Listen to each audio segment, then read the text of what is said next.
know, there's something magical about taking a lump of clay and turning it into something both beautiful and functional.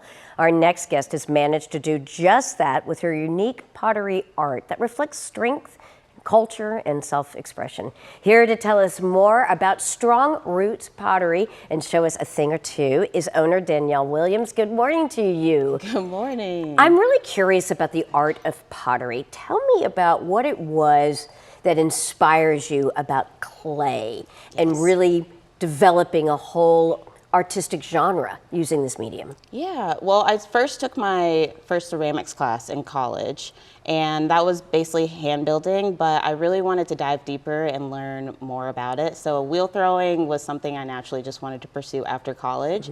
And I took a local pottery class, Right. and I fell in love with it, and that was back in 2017. I don't blame you, because there's something about putting your hands in the cool clay and being able to mold something. It is a great way to do some self-expression. And look at these pieces. These are gorgeous.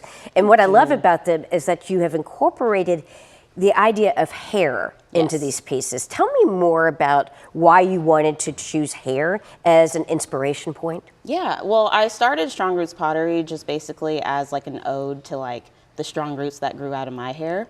And I knew I wanted to do like clay and hair at some point. I just didn't know exactly how to tie it in. But this last year, I just finally gave myself just like some time to play around and sketch it out. And I came up with this, and These that are was beautiful. my first creation. And the intricacies, you can really see this. It definitely does give you the vibe of hair, and it's beautifully constructed.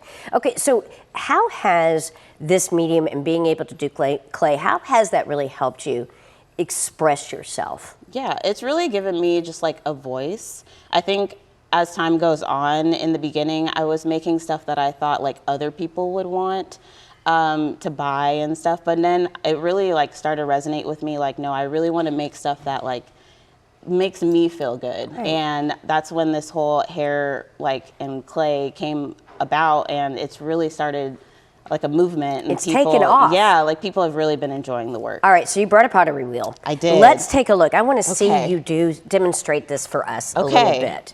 So to walk us through some easy techniques to get started. Okay, so with clay and pottery in general, you want to make sure that your clay is nice and centered.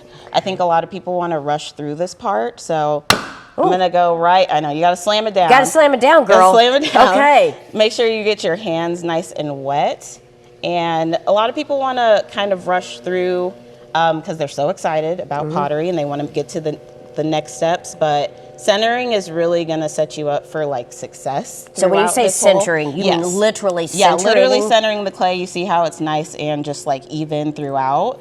If it wasn't centered, it would kind of look like that. So we just want to make sure that thing is nice and centered before we kind of start making our piece. So right now the clay is not really moving, and that's going to be our cue to kind of go to our next steps. And I imagine it really is kind of a lot of trial and error, and just having a vision in your mind, but then also seeing how the clay kind of takes you to that, maybe? Exactly, yes. It's crazy. A lot of people will sit down and they're just like, I don't know what I'm going to throw, and then they just end up making a beautiful creation. You're like, look at that. You just kind of let the clay take you. I'm mesmerized watching this. It really is exciting to see you shape and form these things. So how long does it take you to do a typical piece of art? It can take a few weeks. Oh, really? Yes.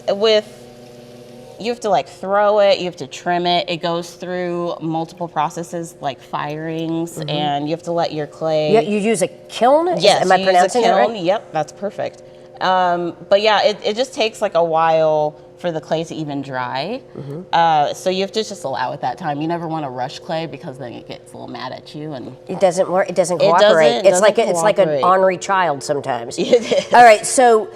You also are offering some online classes as well for people to take. How successful has that been? Pretty successful. Yeah, I have an online course called Throwing Essentials, and it just really just breaks down kind of the steps and basics to throwing.